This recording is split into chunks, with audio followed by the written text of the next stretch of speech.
Welcome to oxysome NEET. আজকে আরও একটা চ্যাপ্টার নিয়ে চলে এলাম এবং এই চ্যাপ্টারটা এত ইম্পর্ট্যান্ট নিটের জন্য যে এখান থেকে প্রচুর প্রচুর প্রশ্ন হয়। এটা একটা জেনেটিক্সের চ্যাপ্টারটার নাম মলিকিউলার বেসিস অফ ইনহেরিটেন্স। এটার সাথে আরও একটা চ্যাপ্টার আছে প্রিন্সিপাল অফ ইনহেরিটেন্স, সেটা অন্য আরেকদিন আমরা নিয়ে আসবো। এই চ্যাপ্টারটা বিশেষ করে ভীষণ ইম্পর্ট্যান্ট, তার কারণ এখান থেকে প্রত্যেকবার প্রশ্ন হয় এবং প্রচুর ইম্পর্ট্যান্ট জায়গা থেকে তুলেই প্রশ্ন হয়। তো আমি ওভারঅল চ্যাপ্টারটাকে পুরোটা রিভিশন করাবো উইথ কিছু ইম্পর্ট্যান্ট এমন কিছু প্রশ্ন সলভ করাবো যে প্রশ্নগুলো দেখলেই তোরা বুঝতে পারবি যে এই প্রশ্নগুলো অ্যাকচুয়ালি আবারও তোদের কনসেপ্টটাকে এগেইন ঘুরিয়ে রিভিশন করাবে। তো তাহলে আমরা এই চ্যাপ্টারটা আজকে পড়বো মলিকিউলার বেসিস অফ ইনহেরিটেন্স। তার আগে যে জিনিসটা আমার বলার, যে আমাদের হাতে খুব একটা বেশি সময় আর নেই, আমরা একেবারে মানে দোরগোড়ায় দাঁড়িয়ে আছি। আমরা নিট আমাদের একদম সামনে, নিট পরীক্ষাটাকে দেখতে পাচ্ছি আর কি। তো তোদের এক্সাইটেডমেন্ট এখন মারাত্মক এক্সাইটেডমেন্ট, এবং যেটা বলবো যে অনেকেই নার্ভাস ফিল করছিস, কি করবি বুঝতে পারছিস না, কি করে রিভিশন করবি সেটা বুঝতে পারছিস না, সিলি মিস্টেক এখনও কি করে রেকটিফাই করবি সেটা বুঝতে পারছিস না, এবং অল ওভার পুরো গোটা সিলেবাসটাকে রিভিশন করার সাথে সাথে কি করে এমসিকিউ সলভ করবি, প্রচুর পিওয়াইকিউ কি করে সলভ করবি সেটাও বুঝতে পারছিস না। অনেকের কাছ থেকে এই প্রশ্নগুলো আসছে। তো আমি এগুলো একটা একটা করে আসবো এবং ক্লাসের শেষে আমি কিছু কথা বলবো, এই রিগার্ডিং কিছু কথা আমি বলবো। তার আগে ক্লাসটা আমরা বেসিক্যালি কমপ্লিট করে নেওয়া যাক। আমাদের সাথে যারা এখনও ক্র্যাশ কোর্সে যুক্ত হোসনি তারা বোর্ডে দেওয়া এই নাম্বারটা 9330054553, এই নাম্বারে আমাদের ক্র্যাশ কোর্সে যুক্ত হয়ে যেতে পারিস। এই নাম্বারে কল করলে তোরা তোদের যা এনকোয়ারি আছে, তোদের যা জিজ্ঞাসা আছে সেটা তোরা করে নিতে পারিস। এবং আমি একটু ছোট্ট করে বলে দিই আমরা কি কি প্রোভাইড করব। অ্যাকচুয়ালি দেখ, প্রতিবার যে জিনিসগুলো প্রোভাইড করা হয় সেগুলো তো প্রোভাইড করা হবেই, যেমন online mock test, offline mock test, এবং প্রতিটা চ্যাপ্টারকে ধরে ধরে আমরা পড়াই, ধরে ধরে আমরা রিভিশন করাই, উইথ আমরা কোয়েশ্চেন করাই, ডাউট ক্লিয়ারিং সেশন, এভরিথিং সমস্ত কিছু আমরা প্রোভাইড করব। এবং প্রতিদিনের যে ক্লাস নোট সেটাও তোদের কাছে অ্যাজ আ পিডিএফ ফর্মে চলে যাবে। প্রত্যেকটা জিনিস এগুলো আমরা প্রোভাইড করব। তার সাথে সাথে এবার একটা স্পেশাল জিনিস থাকছে, সেটা হচ্ছে আমাদের অফলাইন গ্র্যান্ড ক্লাসেস, যে ক্লাসগুলোতে আমরা সামনে থেকে দাঁড়িয়ে প্রতিটা চ্যাপ্টার ধরে ধরে পড়াবো। তোদের সাথে আমাদের ইন্টারাকশন হবে, তোদের কোন জায়গাগুলো প্রবলেম রয়েছে, কোন চ্যাপ্টারে তোদের উইকনেসগুলো রয়েছে সেগুলোকে আমরা ফর্মুলেট করব সামনে দাঁড়িয়ে, এবং তোদের সাথে কথা হবে, তোদের সাথে দেখা হবে। এবং আমরা প্রতিটা চ্যাপ্টার সেই দিন 8 ঘন্টা থেকে 10 ঘন্টার মধ্যে প্রত্যেকটা সাবজেক্টকে আমরা পড়াবো। এবং এইটা আমি মনে করি এটা একটা গেম চেঞ্জিং একটা ব্যাপার। এই চান্সটা কেউ অ্যাকচুয়ালি মিস করাটা খুব বোকামি, সবার কাছে ভীষণ বোকামি যে এই চান্সটাকে মিস করে যাওয়া। তো যারা দূরে থাকিস বা যারা কাছাকাছি থাকিস, কলকাতার দিকে জায়গায় থাকিস, তারা প্রত্যেকে চেষ্টা করিস এই অফলাইন ক্লাসটা অ্যাটেন্ড করার এবং আমাদের ক্র্যাশ কোর্সে এনরোল করার।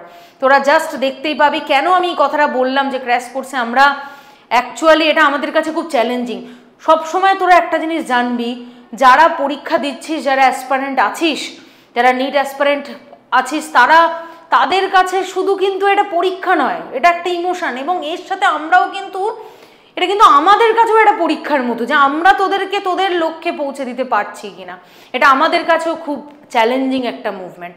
তো আমি চাইবো সবাই যুক্ত হোস আমাদের সাথে এবং আমাদেরকে ব্যবহার করিস। এই পার্টিকুলারলি অক্সিজোম নিট এই ইউটিউব চ্যানেলটা নিজেদের কাছে কিপটেমি করে রেখে দিস না। যারা তোদের পরিচিত যারা রয়েছে তাদের কাছে এই প্রত্যেকটা ভিডিওকে সার্কুলেট করিস, কারণ তুই জানবি শিক্ষা কিন্তু নিজের কাছে আটকে রেখে দেওয়ার জিনিস নয়।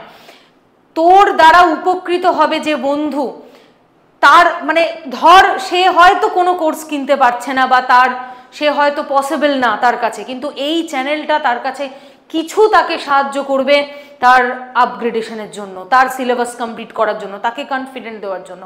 তাই নিজে শুধু পড়িস সেটা নয়, বা এই চ্যানেলটার প্রতিটা চ্যাপ্টার তোরা নিজেরাও দেখিস এবং তোদের বন্ধুদের সাথেও এটা শেয়ার করিস, সাবস্ক্রাইব করিস এবং আমাদের সাথে যুক্ত থাকিস।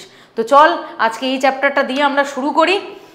তো এই chapter molecular basis of inheritance, যেখানে আমাদের প্রথম যে জিনিসটা পড়তে হয় that is structure of DNA. এটা থেকে অ্যাকচুয়ালি প্রশ্ন হয়, দেখে নে তোরা কি কি বেসিক পয়েন্ট খেয়াল রাখবি। স্ট্রাকচার অফ ডিএনএ, ডিএনএর মধ্যে থেকে তোরা বেসিক কি কি পয়েন্ট খেয়াল রাখবি সেটা একটু মাথায় রাখ। দেখ, একটা ডিএনএকে যখন আমরা দেখি, তখন আমরা বুঝতেই পারি যে this is the helical structure. একটা 5 to 3 প্রাইম, একটা 3 to 5 প্রাইম। তো তাহলে এই যে হেলিক্যাল স্ট্রাকচার তুই যেটা দেখতে পাচ্ছিস, এই হেলিক্যাল স্ট্রাকচারের মধ্যে আমরা জানি যে প্রচুর বেস সিকোয়েন্স রয়েছে। এইবার এটা অনেকটাই বড়, একটা ডিএনএ অনেক বড় হয়, যেটা অ্যান্টি প্যারালাল একটা স্ট্র্যান্ড, ডিএনএটা অনেক বড় হয়। তুই কি করে বুঝবি যে একটা সিঙ্গেল টার্ন কতটা ডিএনএর পরিমাণকে বোঝায়? অ্যাকচুয়ালি একটা single turn total 10 base pair মানে হচ্ছে 1 সিঙ্গেল টার্ন, যেটা 1 সিঙ্গেল টার্নকে বোঝায়। 1 সিঙ্গেল টার্ন অফ ডিএনএ যেটা 10টা বেস সিকোয়েন্সকে বোঝায়। এবং এর যে লেন্থ, এই যে 10টা বেস সিকোয়েন্স, তার লেন্থ কতটা? তার লেন্থ হচ্ছে 34 অ্যাংস্ট্রম। তাহলে দুটো বেসের মধ্যে, টু কনজিকিউটিভ বেসের মধ্যে ডিস্টেন্স কতটা? দুটো কনজিকিউটিভ বেসের মধ্যে ডিস্টেন্স যেটা দাঁড়াবে দ্যাট ইজ 3.4 অ্যাংস্ট্রম। এটা মাথায় রাখিস। এইটা অ্যাকচুয়ালি এই জায়গাটা থেকেই প্রশ্ন হয়। এবং এর সাথে কয়েকটা ইম্পর্টেন্ট পয়েন্ট বলবো, যেমন ডিএনএ যখন আমরা দেখি, this is the anti parallel strand, যেটা একটা স্ট্র্যান্ড যায় 5 to 3 প্রাইম, আরেকটা স্ট্র্যান্ড যায় 3 to 5 প্রাইম। তাহলে this is the anti parallel strand, আর একটা স্ট্র্যান্ড যায় 3 to 5 প্রাইম, একটা যায় 5 to 3 প্রাইম, আরেকটা যায় কি 3 to 5 প্রাইম। তাহলে এই যে দুটো অ্যান্টি প্যারালাল স্ট্র্যান্ড, তাদের মাঝখানে রয়েছে বেস সিকোয়েন্স, এবং এই 10টা বেস সিকোয়েন্স অ্যাকচুয়ালি একটা সিঙ্গেল টার্ন অফ ডিএনএকে বোঝায়, যেটার লেন্থ হচ্ছে 34 অ্যাংস্ট্রম। তাহলে ডিএনএ ডায়ামিটার বা ডিএনএ চওড়া কতটা? ডিএনএ ডায়ামিটার কতটা? ডিএনএ ডায়ামিটার হচ্ছে 20 অ্যাংস্ট্রম। ডিএনএ ডায়ামিটার কি? 20 অ্যাংস্ট্রম। এটা মাথায় রাখিস, এটা থেকেও কিন্তু প্রশ্ন হয় যে এটা ডিএনএ চওড়া কতটা? 20 অ্যাংস্ট্রম। ঠিক আছে, এটা মাথায় রাখ। এবার যেটা বলবো, যেটা খুব ইম্পর্টেন্ট একটা জিনিস, একটা ডিএনএর মধ্যে আমরা যে জিনিসটা দেখতে পাই, যে বেস সিকোয়েন্স দিয়ে তৈরি। তাহলে সেই বেস সিকোয়েন্সকে আমরা বেসিক্যালি দুটো ভাগে ভাগ করতে পারি। একটা পিউরিন আমরা বলি, আরেকটাকে আমরা বলি পাইরিমিডিন। একটাকে বলি আমরা পিউরিন, একটাকে বলি আমরা পাইরিমিডিন। পিউরিন কোনগুলো? পিউরিন হচ্ছে অ্যাডেনিন, গুয়ানিন। আর পাইরিমিডিন কোনগুলো? Cytosine, thymine. তাহলে এই দুজন হচ্ছে ডিএনএর মধ্যে থাকা বেস সিকোয়েন্স, এটা মাথায় রাখিস। এইবার চারগাফ বলে একজন বিজ্ঞানী, তিনি যেটা বলেছিলেন, চারগাফের রুলস আমরা বলি, যেটা অনলি ডিএনএর জন্যই জিনিসটা অ্যাপ্লিকেবল। ঠিক আছে, অনলি ডিএনএর জন্য applicable. This is not applicable for আরএনএর জন্য অ্যাপ্লিকেবল নয়। এবং এই লাইনটা খুব ইম্পর্টেন্ট, এই লাইনটা থেকে প্রশ্ন হয় যে ডিএনএর জন্যই স্পেসিফিক্যালি এই চারগাফ রুলসটা কিন্তু অ্যাপ্লিকেবল। যেখানে আমরা অ্যাকচুয়ালি কি দেখতে পাই এই চারগাফ রুলসে, অ্যাকচুয়ালি যে জিনিসটা আমরা দেখতে পাই, দেখ এই চারগাফ রুলস যেটা বলে, খুব ইন্টারেস্টিং একটা কথা কিন্তু বলে, যেমন যতগুলো পিউরিন থাকবে ততগুলোই পাইরিমিডিন থাকতে হবে। কারণটা কি? এর পেছনে একটা তো রিজন রয়েছে। যেমন দুটো স্ট্র্যান্ড রয়েছে আমাদের, দুটো অ্যান্টি প্যারালাল স্ট্র্যান্ড। একটা স্ট্র্যান্ডে যদি এ থাকে, আরেকটা স্ট্র্যান্ডে টি থাকতে হবে। এই টিটা কিন্তু পাইরিমিডিন, আর এই এটা কিন্তু পিউরিন। তাহলে আমরা যেটা দেখতে পাচ্ছি, বা তুই আরো দুটো দিয়ে তোকে যদি আমি বোঝাই, যে একটা স্ট্র্যান্ডে জি রয়েছে, একটা স্ট্র্যান্ডে সি রয়েছে। তার মানে অ্যাডিনিন, গুয়ানিন, এটা তার মানে কে? এটা হচ্ছে পিউরিন। আর এটাকে দিস ইজ পাইরিমিডিন। তার মানে যতটা পিউরিন থাকবে ততটাই পাইরিমিডিন থাকতে হবে, নয়তো পেয়ারিংটা কিন্তু হবে না। নয়তো এই ডিএনএর এই যে পেয়ারিংটা, এদের মাঝখানে যে পেয়ারিংটা, সেই পেয়ারিংটা কিন্তু হবে না, যার জন্য একটা স্ট্র্যান্ড কিন্তু এক্সটেনশন নেবে না। একটা ডিএনএ কে দাঁড় করাতে গেলে যে কটা বেস সিকোয়েন্স চাই, ইকুয়াল বেস সিকোয়েন্স চাই না। হতে পারে পিউরিনের পরিমাণ বেশি, হতে পারে পাইরিমিডিনের পরিমাণ বেশি, কিন্তু যে কটা অ্যাডিনিন থাকবে সেই কটাই থায়ামিন থাকতে হবে, তবে পেয়ারিংটা হবে। যে কটা গুয়ানিন থাকবে সেই কটাই সাইটোসিন থাকতে হবে, এবং এটা রেশিও হচ্ছে 1। ঠিক আছে, তাহলে এইটা চার্গাফ বলে গেছিলেন, যেহেতু অ্যাডিনিনের সাথে থায়ামিন পেয়ার করে by through double bond hydrogen, দুটো এইচ বন্ডের এদের মাঝখানে পেয়ারিংটা হয়। আর জি আর সি এদের মাঝখানে ট্রিপল বন্ড থাকে, যার জন্য বুঝতেই পারছিস যে এই মানে সাইটোসিন আর গুয়ানিনের মাঝে যে বন্ডটা রয়েছে এটাকে ব্রেক করতে গেলে অনেক বেশি হিটের প্রয়োজন, অনেক বেশি তাপের প্রয়োজন, তবে এই বন্ডটাকে ব্রেক করা যাবে, কারণ এটা 3টে হাইড্রোজেন বন্ড রয়েছে আর এটার মাঝখানে 2টো হাইড্রোজেন বন্ড রয়েছে। তো সেটার কারণে যদি আমি ধরি যে হিটের রেসপেক্টে কার অনেক বেশি টেম্পারেচার দরকার, কোন বন্ডটা যেটাকে ব্রেক করতে গেলে অনেক বেশি টেম্পারেচারের দরকার, মানে ধর একটা ডিএনএর মধ্যে, এটা ভালো করে খেয়াল রাখিস, একটা ডিএনএর মধ্যে 90%ই আছে অ্যাডিনিন আর হচ্ছে থাইমিন, এরা 90% আছে, মানে 10% আছে এটা। আবার আরেকটা ডিএনএর মধ্যে উল্টো কেস তুই ভাব, যে এইটা রয়েছে 90%, এটা রয়েছে 10%, তাহলে কোন ডিএনএটাতে অনেক বেশি টেম্পারেচার লাগবে? অবভিয়াসলি সেকেন্ডেরটাতে, কারণ সেকেন্ডেরটাতে 90% এটা রয়েছে, 90% এটা রয়েছে, মানে অনেক বেশি টেম্পারেচার লাগবে এটাকে ভাঙতে। ঠিক আছে, তাহলে এই কটা জায়গা খেয়াল রাখিস। আরেকটা জিনিস বলবো, যে একটা ডিএনএর মধ্যে আমরা 3টে টাইপস অফ বন্ড পাই, আমরা 3টে টাইপস অফ বন্ড পাই। আমরা ডিএনএ-কে যখন দেখি তখন আমরা একটা নিউক্লিওটাইডকে দেখি, নিউক্লিওটাইড বেসিক্যালি হচ্ছে একটা ইউনিট, যার মধ্যে থাকে নিউক্লিওসাইড, যেটাকে ভাঙলে আমরা যে জিনিসটা পাই, একটা পাই পেন্টোজ সুগার, আরেকটা পাই নাইট্রোজেনাস বেস, আরেকটা কি পাই, আলাদা করে একটা ফসফেট থাকে, এই পুরো জিনিসটাকে মেলালে যেটা দাঁড়ায় দ্যাট ইজ দ্য নিউক্লিওটাইড, এই পুরো বিষয়টাকে মেলালে যেটা দাঁড়ায়। এবার একটা ডিএনএ কে যখন আমরা দেখি, ভালো করে খেয়াল কর, একটা ডিএনএ কে যখন আমরা দেখি, আমরা একটা নিউক্লিওটাইড, একটা ইউনিটকে দেখি। বেসিক্যালি নিউক্লিওটাইড হচ্ছে ডিএনএ একটা ইউনিট, ঠিক আছে, ডিএনএ একটা ইউনিট, ছোট ছোট ইউনিট দিয়ে এই পুরো ডিএনএ স্ট্র্যান্ডটা তৈরি হয়। কিভাবে তৈরি হয়? যেমন ধর 3টে বেস কি করে 3টে বন্ড কি এখানে কিভাবে অ্যাসোসিয়েটেড থাকে, 2টো উল্টো চেন তোকে আঁকতে হবে, 2টো উল্টো চেন। তার মানে এখানে রয়েছে আমার নাইট্রোজেনাস বেস, এখানে রয়েছে আমার ফসফেট। ঠিক আছে, এটা কি আমাদের 3' হাইড্রক্সিল গ্রুপ, এটা হচ্ছে 3' হাইড্রক্সিল গ্রুপ। ঠিক সেম ভাবে পরেরটাতে আরো একটা রয়েছে পেন্টোজ সুগার। এটা কি? This is the pentose sugar, এটা নাইট্রোজেনাস বেস, এটা ফসফেট। তাহলে ফসফেট রয়েছে বেসিক্যালি 5' পজিশনে, এবং এটার সাথেও ফসফেট রয়েছে।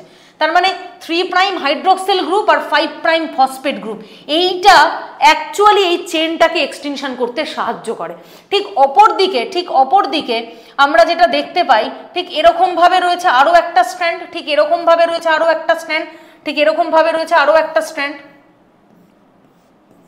আরো একটা নাইট্রোজেনাস বেস, যেখানে আমরা দেখতে পাচ্ছি এরকম রয়েছে, এটা 3' হাইড্রক্সিল গ্রুপ, 5' ফসফেট গ্রুপ, এরকম ভাবে রয়েছে, এবং এটার সাথে নাইট্রোজেনাস বেস অ্যাটাচ রয়েছে। এইবার এই যে পেন্টোজ সুগার, দুদিকে দুটো রয়েছে, মানে একটা যদি 5 to 3' হয়, একটা 3 to 5', এইভাবেই কিন্তু চেনটা এক্সটেনশন হয়। তাহলে এই যে 3টে জিনিস আমরা দেখতে পাচ্ছি, এই যে ফসফেট, পেন্টোজ সুগার আর নাইট্রোজেনাস বেস, এইটাই হচ্ছে নিউক্লিওটাইড, এই জিনিসটাকে নিউক্লিওটাইড বলে। এবার 3টে বন্ড, কি বন্ড থাকে? পেন্টোজ সুগারের সাথে ফসফেটের যে বন্ড, তাকে আমরা কি বলি? পেন্টোজ সুগারের সাথে ফসফেটের যে bond, this is the phosphodiester bond, এটাকে বলি আমরা ফসফোডাইএস্টার বন্ড, যেটা পেন্টোজ সুগারের সাথে ফসফেটের যে বন্ড, সেটাকে আমরা কি বলি? সেটাকে আমরা বলি ফসফোডাইএস্টার বন্ড। নাইট্রোজেনাস বেসের সাথে পেন্টোজ সুগার, মানে ঠিক এরকম একটা জায়গাতে যে বন্ডটা থাকে, সেটাকে আমরা কি বলি? This is known as a glycosidic bond, সেটাকে আমরা কি বলি? This is known as a glycosidic bond. তার মানে কি, পেন্টোজ সুগারের সাথে যখন নাইট্রোজেনের বন্ডটা যেটা তৈরি হয়, সেটাকে আমরা কি বলি? Glycosidic bond. ঠিক হ্যাঁ, গ্লাইকোসাইডিক বন্ড বলি। এইবার সব থেকে ইন্টারেস্টিং জিনিস যেটা বলছিলাম, এটিজিসির ক্ষেত্রে এর সাথে টি পেয়ার করে এবং সি এর সাথে জি পেয়ার করে, এবং জি এর সাথে সি পেয়ার করলে 3টে বন্ড থাকে, এর সাথে টি পেয়ার করলে 2টো বন্ড থাকে। তার মানে যদি এখানে ধর নাইট্রোজেনাস বেসে এখানে টি রয়েছে, তাহলে আরেকজনের কাছে এ রয়েছে, তার মানে এখানে এমন একজন একটা বন্ড রয়েছে যেটা ইদার ট্রিপল বা ইদার ডাবল। তাহলে আমি যদি এখানে টি বসাই, নাইট্রোজেনাস বেসটা হচ্ছে টি, এখানে নাইট্রোজেনাস, এখানের যে নাইট্রোজেনাস বেস সেটা হচ্ছে এ, তাহলে এর মাঝখানে ডাবল বন্ড রয়েছে। ঠিক সেম ভাবে এখানে ধর জি রয়েছে, এখানে ধর সি রয়েছে, থাকতেই পারে, তাহলে এদের মাঝখানে ট্রিপল বন্ড রয়েছে। এরকম একটা জিনিস আমরা দেখতে পাই। এটাকে কি বলা হয়? এটাকে বলে হাইড্রোজেন বন্ড। এটাকে বলে হাইড্রোজেন বন্ড, যেটা দুটো আলাদা স্ট্র্যান্ডেড বেস সিকোয়েন্সের মধ্যে যে বন্ডটা তৈরি হয় সেটাকে আমরা কি বলি? হাইড্রোজেন বন্ড বলি। সেটাকে আমরা হাইড্রোজেন বন্ড বলি, এটা খেয়াল রাখ। তাহলে এই 3টে বন্ড আমরা পাই। এই হাইড্রোজেন বন্ড কোথায় থাকে? In between base pair of to stand, দুটো স্ট্যান্ডের মাঝখানে আমরা এই বন্ড দুটো দেখতে পাই। তাহলে ডিএনএ এর মধ্যে থেকে আমাদের যা যাবতীয় সমস্ত এই প্রশ্নই, এইখান থেকে যা পড়িয়ে দিলাম এখান থেকে প্রশ্ন, আর একটা কিচ্ছু নেই। এবার যেটা বলবো আমি সেটা হচ্ছে ডিএনএ প্যাকেজিং সম্পর্কে বলবো। ডিএনএ প্যাকেজিং এ আমরা কি আমরা দেখি ডিএনএটা কি হয়, ডিএনএটা কি এক্স্যাক্টলি, ডিএনএ চার্জ কি? DNA is the negative charge, ঠিক? DNA is the negative charge. আর ডিএনএ কে যদি র্যাপ আপ করতে হয়, পেঁচাতে হয়, তাহলে তার জন্য একটা প্রোটিন দরকার। যে প্রোটিনটার নাম কি মনে রাখিস, তার জন্য যে প্রোটিনটা দরকার সেটা হচ্ছে হিস্টোন প্রোটিন। তাহলে সেটাকে কি হতে হবে? সেটাকে সব সময় পজিটিভ চার্জ হতে হবে, এবার একটা হিস্টোন, একটা লাটাইয়ের কাজ করে যে ডিএনএ কে অ্যাকচুয়ালি র্যাপ আপ করে। এবার ডিএনএ এর মধ্যে যে হিস্টোনগুলোকে আমরা দেখতে পাই, একটাকে আমরা বলি লিঙ্কার হিস্টোন, যে হিস্টোনটা H1 হিস্টোন নামে পরিচিত। আরেকটা হচ্ছে কোর হিস্টোন। আরেকটা হচ্ছে কোর হিস্টোন। কোর হিস্টোনের টোটাল 4টে টাইপ আছে, একটা H3, একটা H4, একটা H2A, একটা H2B, এবং এরা অ্যাকচুয়ালি অক্টামার করে থাকে। দেখ 1 2 3 4, 4টে। তার মানে এটা যদি আমি টুয়াইস করে দিই, যদি দুটো করে দিই, তাহলে এটা দুটো, তাহলে কি হচ্ছে? একটা অক্টামার হিস্টোন তৈরি করছে। এবং এক্স্যাক্টলি ডিএনএ প্যাকেজিংটা হয় কি করে? জাস্ট একটা জিনিস খেয়াল রাখ, ধর একটা হিস্টোন ইউনিট তুই দেখছিস, একটা হিস্টোন দেখছিস, তার মধ্যে H2A, H2B, H3, H4, এটা সব কটা রয়েছে দুটো করে, মানে এটাও দুটো রয়েছে, এটাও দুটো রয়েছে, এটাও দুটো রয়েছে, এটাও দুটো রয়েছে, সব রয়েছে দুটো করে। এবার হিস্টোন ঠিক পাশে আরেকটা কোর হিস্টোন রয়েছে, ঠিক পাশে তোদের আরেকটা কোর হিস্টোন রয়েছে, এটাও ঠিক সেম ভাবে H2A, H2B, H3, H4, এটাও সবকটা দুটো করে রয়েছে।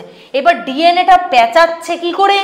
ডিএনএটা পেঁচাচ্ছে একবার পুরোপুরি পেঁচাচ্ছে, আরেকবার হাফ পেঁচিয়ে বেরিয়ে যাচ্ছে এইভাবে, মানে পরেরটাকে গিয়ে আবার পেঁচাচ্ছে এবং হাফ পেঁচিয়ে আবার বেরিয়ে যাচ্ছে। তাহলে এটা একবার পূর্ণ পেঁচাচ্ছে, আরেকবার 3/4 টার্নিং নিচ্ছে, হাফ নয়, হাফের থেকে একটু বেশি, 3/4 টার্নিং নিচ্ছে। এদের মাঝে কে রয়েছে? এদের মাঝে থাকে লিঙ্কার হিস্টোন, যেটাকে আমরা বলি H1 হিস্টোন, যেটা এদের দুটো অক্টামারের দুটো হিস্টোন করে ঠিক মাঝখানে রয়েছে লিঙ্কার। বেসিক্যালি এই লিঙ্কার মানেই হচ্ছে যে লিঙ্ক করছে পরের হিস্টোনটার সাথে। এবং এই যে পুরো গোটা জিনিসটাকে যে পেঁচালো, সেটা কত? সেটা হচ্ছে 120 বেস পেয়ারকে পেঁচাতে পারে, 120 কন্টেনিং থ্রেড অফ বেস পেয়ারকে পেঁচাতে পারে। এবং এই লিঙ্কারের জাস্ট এইটুকু পার্টে থাকবে হচ্ছে 80 বেস সিকোয়েন্স। তার মানে একটা কোর হিস্টোন কতগুলো বেস সিকোয়েন্স কন্টেনিং একটা ডিএনএ থ্রেডকে পেঁচাতে পারে? This is the question. তাহলে কি 120 প্লাস 80, তার মানে একটা কোর হিস্টোন, যেটাকে আমরা কি বলি? যেটাকে আমরা বলি নিউক্লিওজোম। যেটাকে আমরা কি বলি? এই যে কোর হিস্টোনের যে ইউনিটটা, একটাকে আমরা বলি নিউক্লিয়েট, জিনিসটাকে আমরা কি বলি? নিউক্লিওজোম বলি, ঠিক আছে? যেটা কত পেঁচাতে পারে? যেটা 120 আর 80 200 পেঁচাতে পারে। এটাই হচ্ছে প্রশ্ন। আর এর থেকে কিচ্ছু ডিএনএ প্যাকেজিংয়ে আসে না ভাই, একদম কিচ্ছু আসে না, শুধু এইটুকু পড়ে চলে যাস, কোনটা লিঙ্কার কোনটা কোর। কোর মানে হচ্ছে H2A, H2B, H3, H4 সব দুটো করে থাকে, এবং যারা করে থাকে তারা 120 বেস সিকোয়েন্সকে পেঁচায়। আর লিঙ্কারের যে পার্টটা মানে বাকি যে অংশটা এক্সটেন্ড করে পাশের হিস্টোনটাকে আবার পেঁচাবে, সেইটুকু জায়গা হচ্ছে 80 বেস সিকোয়েন্সকে পেঁচাবে, সেটুকু জায়গা হচ্ছে 80 বেস সিকোয়েন্সকে পেঁচাবে। তাহলে এইটা মাথায় রাখ, এইটুকু মাথায় রাখ, ব্যাস আর কিচ্ছু এখানে বলার নেই। এবার তোদের যেটা চলে যাব সেটা হচ্ছে রেপ্লিকেশন। রেপ্লিকেশনের মধ্যে খুব অল্প জিনিস পড়াবো, এইটা থেকে প্রশ্ন, শুধু তুই এই জিনিসটাকে মাথায় রাখ। রেপ্লিকেশনের মধ্যে থেকে আমাদের কি কি পড়তে হবে, কয়েকটা জিনিস পড়তে হবে। যেমন হেলিকেজের কাজ কি, হেলিকেজ হচ্ছে দুটো স্ট্র্যান্ডকে অ্যাকচুয়ালি খোলে, ডিএনএ স্ট্যান্ড এরকম পেঁচানো থাকে তো, ডিএনএ স্ট্যান্ড দুটোকে খোলে, তাহলে এটা হচ্ছে হেলিকেজের কাজ। এটা ব্রেক করে হাইড্রোজেন বন্ডকে, দুটো স্ট্র্যান্ডের মাঝখানের যে হাইড্রোজেন বন্ড, এই হাইড্রোজেন বন্ডটাকে বেসিক্যালি ব্রেক করে, অ্যাকচুয়ালি এটা এরকম পেঁচানো থাকে, তাহলে এটাকে খুলতে হবে, এই খোলার কাজটা করে হচ্ছে হেলিকেজ। এসএসবিপির কাজ কি, এসএসবিপি অ্যাকচুয়ালি দুটো স্ট্যান্ডকে খোলা রাখতে সাহায্য করে যতক্ষণ না রেপ্লিকেশনটা কমপ্লিট হচ্ছে, ততক্ষণ পর্যন্ত it's remain the two strand at the unwind condition, যাতে আবার পেঁচিয়ে না যায়, তার জন্য দুটো স্ট্র্যান্ডকে অ্যাকচুয়ালি খোলা রাখতে সাহায্য করে। আর টোপো আইসোমারেজের কাজ কি, টোপো আইসোমারেজের কাজ হচ্ছে সুপার কয়েলিংটাকে রিমুভ করা।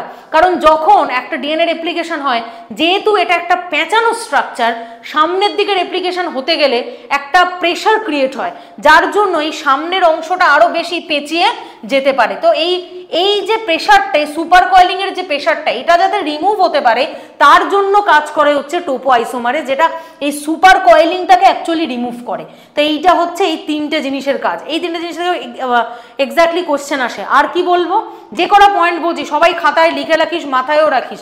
ডিরেকশনালিটি অফ দ্য রেপ্লিকেশন, আমরা জানি যে দুটো স্ট্র্যান্ডে, একটা 5 to 3 প্রাইম, একটা 3 to 5 প্রাইম, এইভাবে আমাদের রেপ্লিকেশন হয়। কিন্তু অলওয়েজ রেপ্লিকেশন যখন তোরা দেখবি সেটা 5 to 3 প্রাইমেই রেপ্লিকেশন হতে দেখবি। গ্যাপ ফিলিং, কিভাবে গ্যাপটা ফিল হয়, যখন আমরা দেখি যে আরএনএ, কোনো একটা আরএনএর কিছু ফ্র্যাগমেন্ট চলে এসছে ডিএনএর মধ্যে, এবং আরএনএর ফ্র্যাগমেন্টগুলোকে সরিয়ে দেওয়ার পরে যে গ্যাপ যেগুলো তৈরি হয়েছে, সেগুলোকে ফিল কে করে, সেগুলোকে ফিল করে ligase by through adding the phosphodiester bond. ওই যে ফসফোডাইএস্টার বন্ড, যে 5 প্রাইম ফসফেটের সাথে একটা নিউক্লিওটাইডের 5 প্রাইম ফসফেটের সাথে আরেকটা নিউক্লিওটাইডের 3 প্রাইম হাইড্রোক্সিল গ্রুপ, এই জিনিসটাকে যুক্ত করে এবং গ্যাপগুলোকে ফিল করতে থাকে।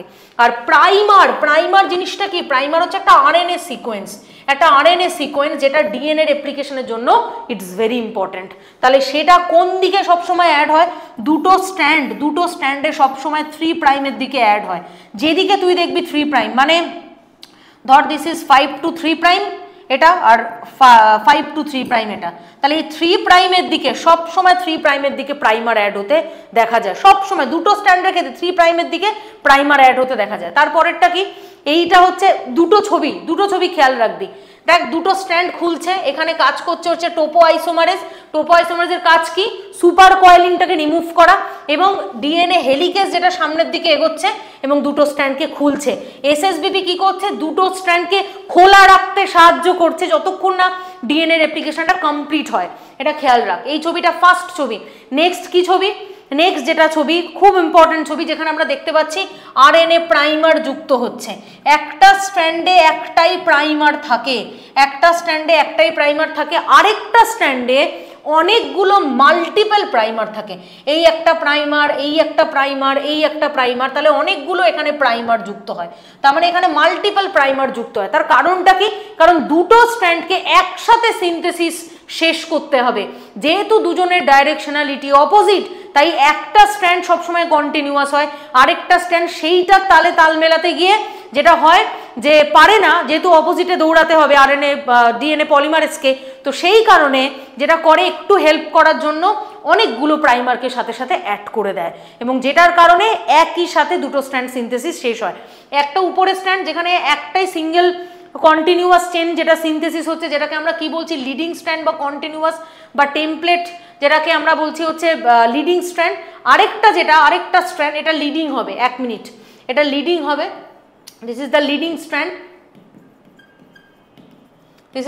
স্ট্র্যান্ড। আরেকটা স্ট্র্যান্ড যেটা খন্ড খন্ড করে তৈরি হচ্ছে, সেই স্ট্র্যান্ডটাকে আমরা কি বলছি, সেই স্ট্র্যান্ডটাকে আমরা ল্যাগিং স্ট্র্যান্ড বলছি। তাহলে এই যে খন্ড, প্রতিটা খন্ডে খন্ডে তৈরি হচ্ছে ডিএনএ, এই খন্ডগুলোকে কি বলছি, ওকাজাকি ফ্র্যাগমেন্ট বলছি। শুধু এইগুলো খেয়াল রাখবি, তাহলে তোকে যদি প্রশ্ন দেয় মাল্টিপল প্রাইমার কোন দিকে অ্যাড হয়, মাল্টিপল প্রাইমার কোন দিকে অ্যাড হয়, তাহলে মাল্টিপল প্রাইমার সব সময় যেদিকে অ্যাড হয় সেটা কোন দিক, সেটা হচ্ছে ডিএনএ যে দিকটাতে আমরা দেখতে পাই যে এরকম মাল্টিপল ওকাজাকি ফ্র্যাগমেন্ট রয়েছে, সেই দিকটাতে আমরা দেখতে পাই যে মাল্টিপল প্রাইমারটা অ্যাড হয়েছে এবং সেই স্ট্র্যান্ডটাকে আমরা কি বলি, ল্যাগিং স্ট্র্যান্ড বলি। তাহলে এইটুকু জাস্ট মাথায় রাখিস। এবার আমরা চলে আসবো ট্রান্সক্রিপশনে, খুব শর্ট রিভিশন। দেখ ট্রান্সক্রিপশনের মধ্যে থেকে আমরা জানি যে ডিএনএ থেকে আরএনএ তৈরি হয়। আরএনএটা কি হয়, আরএনএটা সবসময় কোডিং স্ট্র্যান্ড হয়, নন টেমপ্লেট হয় এবং সেন্স স্ট্র্যান্ড হয়। এই কটা জিনিস মাথায় রাখ, সবসময় কোডিং হবে, নন টেমপ্লেট হবে এবং সেন্স স্ট্র্যান্ড হবে। আরএনএ মানেই যেখানে কিচ্ছু জল মেশানো জিনিস থাকে না, যেখানে অনলি শুধুমাত্র এসেনশিয়াল জিন সিকোয়েন্স রয়েছে। এবার এই যে দুটো যে ডিএনএ, দুটো ডিএনএর যে স্ট্র্যান্ড, দুটো ডিএনএ স্ট্র্যান্ডের মধ্যে থেকেই আরএনএ তৈরি হবে। কোন স্ট্র্যান্ডটা থেকে তৈরি হবে, খুব সহজ। দেখ এটা কার মতো দেখতে, এই যে 5 to 3 প্রাইম এই যে আরএনএ স্ট্র্যান্ডটা হুবাহু দেখ এর মতো দেখতে, এই স্ট্র্যান্ডটার মতো। দেখ এখানে জি আছে, সি সি এ জি সি, শুধুমাত্র এই থাইমিনের জায়গাটা ইউরাসিল বসে, কারণ আমরা জানি যে থাইমিনকে আমরা ডিএনএতে পাই আর ইউরাসিলকে আমরা সবসময় আরএনএতে পাই in the replacement of thymine. থাইমিনের জায়গাতে আমরা ইউরাসিল পাই, বাকি এটা পুরোটাই তো সেম, ঠিক আছে। তাহলে এই স্ট্র্যান্ডটা থেকে তো এই স্ট্র্যান্ডটা তৈরি হওয়া পসিবল নয়। তাহলে কি হবে, তাহলে উপরের যে স্ট্র্যান্ডটা সেই স্ট্র্যান্ডটাকে দেখে তৈরি হবে, মানে যে স্ট্র্যান্ডটা 3 to 5 prime of the DNA, ডিএনএর যে স্ট্র্যান্ডটা 3 to 5 প্রাইম সেটা দেখে এমআরএনএ স্ট্র্যান্ড সেটা তৈরি হলো। এই যে এমআরএনএ স্ট্র্যান্ড সেটা 3 to 5 প্রাইম থেকে তৈরি হলো। তার মানে কোন, তোকে প্রশ্নে দিতে পারে কোন স্ট্র্যান্ডটা থেকে তৈরি হয়, কোন স্ট্র্যান্ডটা থেকে তৈরি হয়। তোকে যদি বলে তুই কি বলবি, টেমপ্লেট স্ট্র্যান্ড, নন coding strand, antisense strand. Template, নন কোডিং, অ্যান্টিসেন্স স্ট্র্যান্ড, সেখান থেকে এমআরএনএ তৈরি হচ্ছে। তাহলে এমআরএনএ কি হবে, এমআরএনএ হবে কোডিং, সেন্স এবং নন টেমপ্লেট। দেখ এখানে কি লেখা আছে, নন টেমপ্লেট, কোডিং অ্যান্ড সেন্স। তার মানে এটা ঠিক অপোজিটটা। তাহলে ডিএনএর 5 to 3 প্রাইমের মতোই এই যে এমআরএনএর 5 to 3 প্রাইম সেটা দেখতে হবে। কার থেকে তৈরি হচ্ছে, 3 to 5 এর যে স্ট্র্যান্ড সেটাকে দেখে তৈরি হচ্ছে, এটা মাথায় রাখ। এবার ঢুকে যাব একদম ডাইরেক্টলি হচ্ছে ট্রান্সক্রিপশনে। একটাই ছবি, একটা ছবি খেয়াল রাখবি, একটা ট্রান্সক্রিপশন ইউনিটের মধ্যে কি থাকে, একটা ট্রান্সক্রিপশন ইউনিটের মধ্যে কি থাকে, একটা ট্রান্সক্রিপশন ইউনিটের মধ্যে প্রথমত থাকে কে, প্রথমত থাকে হচ্ছে সেন্স স্ট্র্যান্ড আর এটা হচ্ছে অ্যান্টিসেন্স স্ট্র্যান্ড। দুটো জিনিস থাকে, তার মধ্যে থাকে একটা প্রোমোটার রিজিয়ন, তার ঠিক পাশেই থাকে টাটা বক্স বা প্রিভনিউ বক্স, তার পাশে থাকে হচ্ছে +1 স্টার্ট সাইট, তার পাশে থাকে +1 স্টার্ট সাইট। স্টার্ট সাইট মানে ইটস ইন্ডিকেট দ্যাট কি এবার শুরু করো কাজ, মানে এবার ট্রান্সক্রিপশন বা এমআরএনএ সিনথেসিসটাকে স্টার্ট করো, সেটা হচ্ছে +1 স্টার্ট সাইট। এবং একদম লাস্ট একদম শেষে গিয়ে কে থাকে, একটা টার্মিনেটর সাইট, যেখানে গিয়ে অ্যাকচুয়ালি কাজটা শেষ হয়ে যায়, পুরো এমআরএনএ সিনথেসিসটা অ্যাকচুয়ালি শেষ হয়ে যায়।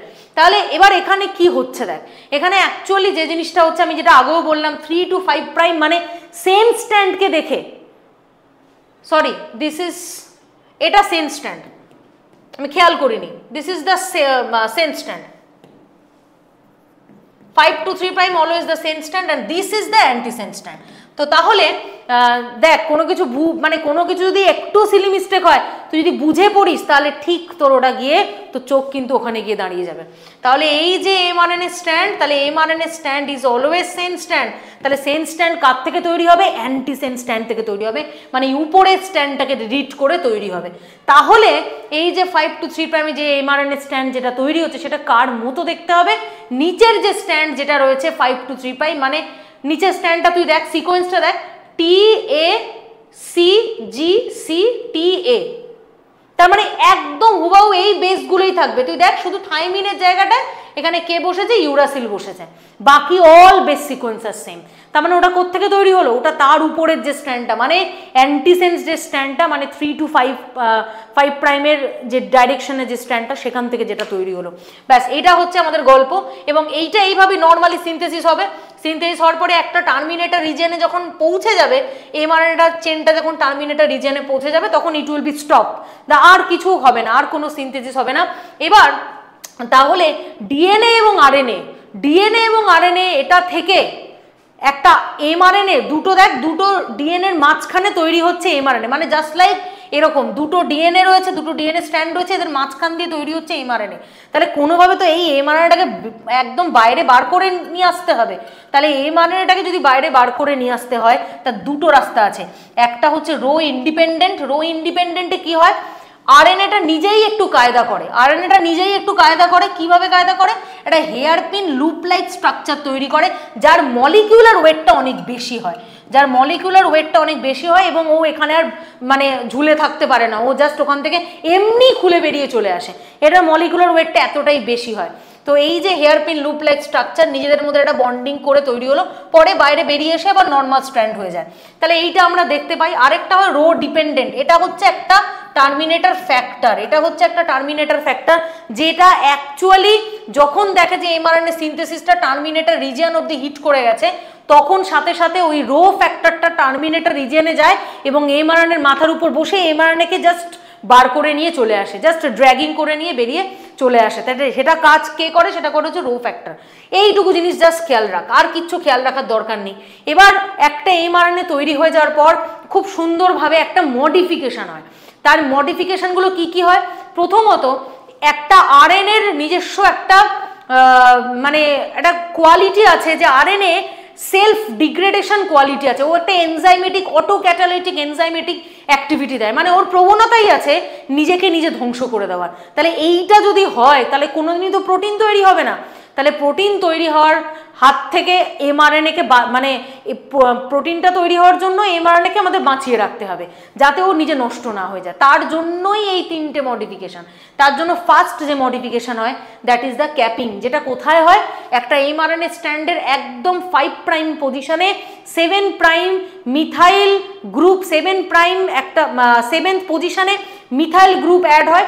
কোন বেস সিকোয়েন্সে, গুয়ানিন। গুয়ানিনের 7th পজিশন, গুয়ানিনের 7th কার্বন নাম্বারে গিয়ে একটা মিথাইল গ্রুপ অ্যাড হয়, সেটাকে আমরা 7M গুয়ানিন বলি বা 7M ক্যাপিং বলি। ঠিক আছে, 7M গুয়ানিন ক্যাপিংও আমরা বলি। তাহলে এই ক্যাপিং জিনিসটাকে, ক্যাপিংটা হচ্ছে বেসিক্যালি একটা টুপি। মানে টুপি পরা মানে কি, টুপি পরা মানে হচ্ছে এখানে আর কোনো এনজাইমেটিক অ্যাকশন কাজ করবে না, ফলে এমআরএনএটাকে আর কেউ ডিগ্রেড করতে পারবে না। তাহলে যদি এটাকে ডিগ্রেড মানে করার হাত থেকে বাঁচাতে হয় তাহলে আমাদের ক্যাপিং করতে হবে। নেক্সট কি, স্প্লাইসিং। স্প্লাইসিং কি, একটা এমআরএনএ যেহেতু ডিএনএ থেকে তৈরি হয় এবং ডিএনএর মধ্যে কিছু এসেনশিয়াল জিন সিকোয়েন্স থাকে যেটাকে আমরা এক্সন বলি, আর কিছু নন এসেনশিয়াল জিন সিকোয়েন্স থাকে যাকে আমরা ইন্ট্রন বলি। এইবার যখন এটা প্রোটিন তৈরি হয়, এটা সবসময় মাথায় রাখবি, একটা প্রোটিন যখন তৈরি হয় তখন কোনোভাবেই নন এসেনশিয়াল জিন সিকোয়েন্স ওই প্রোটিনে যায় না, এবং ওই প্রোটিনটা এক্স্যাক্টলি এমআরএনএ থেকে তৈরি হয়। তাহলে সেটা যদি তৈরি করতে হয় তাহলে এমআরএনএটাকে, এমআরএনএর মধ্যে একদম জল মেশানো জিন রাখলেই চলবে না। তাহলে যত নন এসেনশিয়াল জিন আছে মানে ইন্ট্রনস, এই ইন্ট্রনসগুলোকে সবগুলোকে রিমুভ করে দিতে হবে, সবগুলোকে কেটে কেটে কেটে কেটে বাদ দিয়ে দিতে হবে।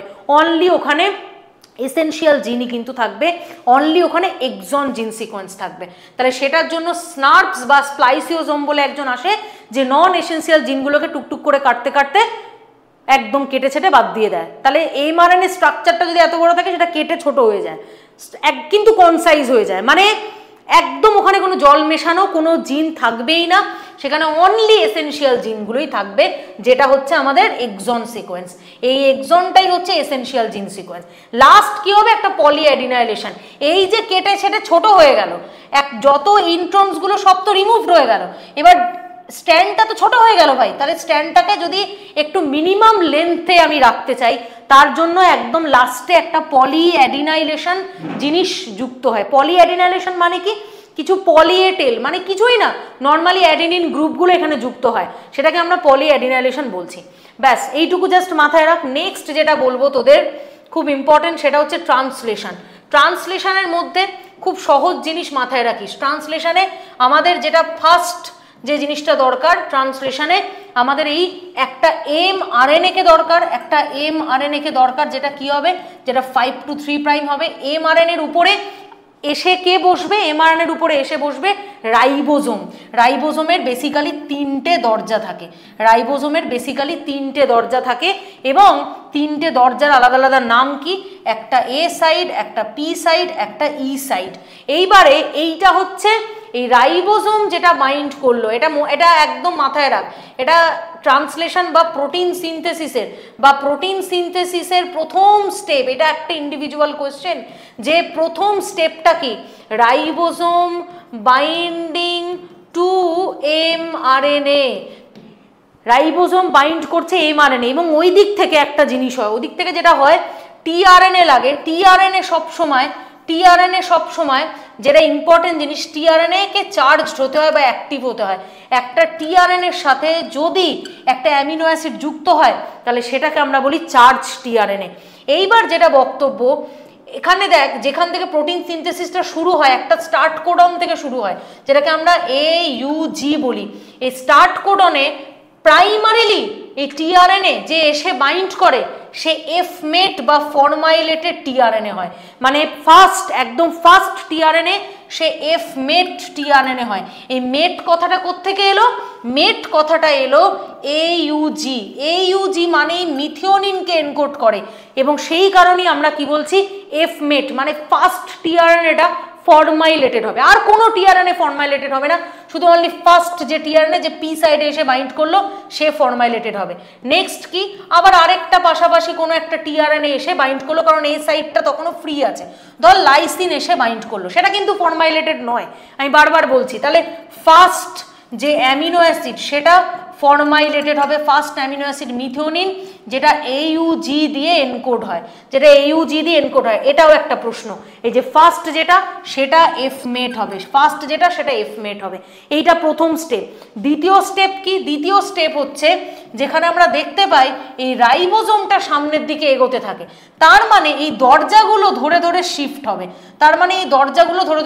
হবে, এই রাইবোজোম যখন সামনের দিকে এগোতে থাকে, খুব সাধারণভাবে খেয়াল রাখ, তার মানে পি সাইডে যেটা ছিল, যে টিআরএনএ যেটা ছিল সেটা চলে যাবে এখন ই সাইডে, আর এ সাইডে যে ছিল সে চলে আসবে পি সাইডে।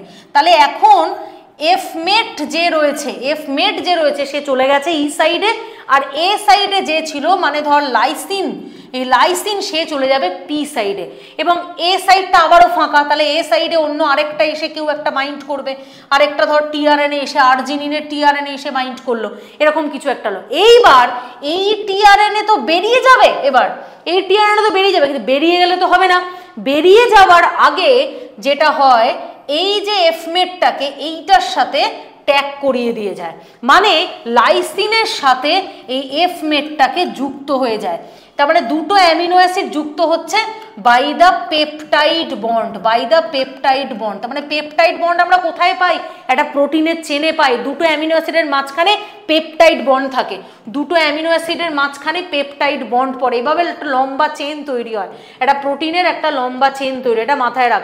তাহলে এই কেসটা হচ্ছে, এবং এবার যেটা আমরা দেখতে পাচ্ছি যে এই রকম কন্টিনিউয়াস হতে থাকে, হতে থাকে, এবং কন্টিনিউয়াস হওয়ার পরে যেটা গিয়ে দাঁড়ায় যে আলটিমেট একটা লম্বা চেন তৈরি হয়, মানে ধর amino acid 7, amino acid 6, amino acid 5, amino acid 4, amino acid 3 এ কে ছিল? আর্জিনিন ছিল, তারপরে লাইসিন ছিল, তারপরে ছিল হচ্ছে এফমেট, তাহলে এরকম একটা লম্বা চেন আমরা দেখতে পাই, এবং এটা কোথায় গিয়ে থামবে?